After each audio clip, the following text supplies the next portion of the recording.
Sebanyak 247 siswa Taman Kanak-kanak di kota Tiansu, Provinsi Gansu, China mengalami keracunan setelah menyantap makanan di sekolah yang di Indonesia dikenal sebagai program makan bergizi gratis atau MBG.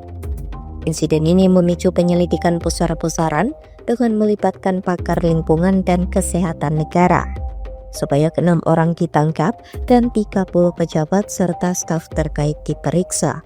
Laporan investigasi Komite Partai Provinsi Gansu pada Minggu 20 Juli 2025 mengungkap serangkaian kegagalan dalam pengawas dan penanganan keracunan massal, termasuk upaya menutup-nutupi insiden, memberikan suap hingga manipulasi hasil tes. Lantas bagaimana kasus keracunan massal di Cina ini terjadi? Dilansir dari Xinhua, keracunan bermula saat manajemen sekolah memberi izin kepada staf dapur untuk menggunakan pewarna pupuk berbahaya yang dibeli secara daring pada 2024. Meskipun sudah jelas bertanda tidak untuk dimakan, pewarna itu tetap dipakai demi membuat makanan terlihat lebih menarik. Penggunaan bahan berbahaya ini diduga atas arahan langsung kepala sekolah dengan persetujuan investor sekolah. Makanan tersebut rutin disajikan kepada anak-anak dan staf sekolah setiap bulan sejak Mei 2024. Hasil uji laboratorium menunjukkan sejumlah pigmen memiliki kandungan timbal lebih dari 20%. Bahkan ada yang hingga 400.000 kali lipat di atas batas aman. Kadar timbal dalam makanan anak-anak juga ditemukan melebihi batas keamanan hingga 2.000 kali lipat. Sebanyak 235 siswa dilarikan ke rumah sakit setelah rutin menyantap makanan dengan pewarna berbahaya tersebut.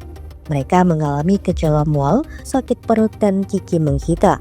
Setelah dilakukan tes, sebanyak 247 siswa dan sejumlah staf memiliki kadar timbal tinggi dalam darah.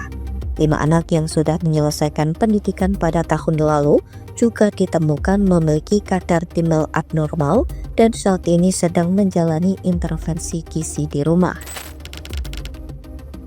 Penyelidikan mengungkap banyak kegagalan dalam penanganan kasus setelah keracunan terjadi, mulai dari pusat pengendalian penyakit yang lalai sampai tes yang dimanipulasi hingga rumah sakit yang diduga mengubah hasil uji. Di Rumah Sakit Rakyat Kedua Tiansu, setidaknya 2 hasil tes anak dimodifikasi secara ilegal sehingga mencatat kadar timbal yang jauh lebih rendah.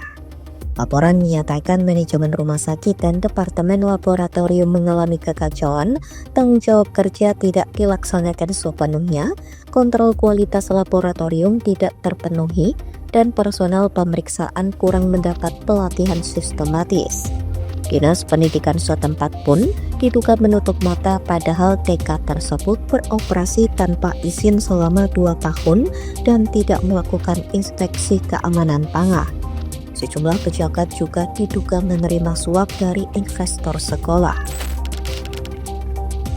Kepolisian Cina telah menangkap 6 orang, 2 di antaranya ditahan secara kriminal. Sekitar 10 pejabat dan staf terkait juga sedang diperiksa, termasuk Direktur Komisi Kesehatan Provinsi dan pimpinan Kota Tiansu.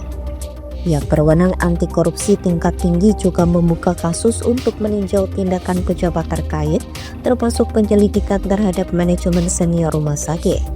Sementara itu, pemerintah Provinsi Gansu berjanji memberikan dukungan penuh terhadap perawatan medis anak-anak, termasuk perawatan gratis dan bantuan biaya bagi keluarga yang memilih membawa anaknya berobat keluar daerah.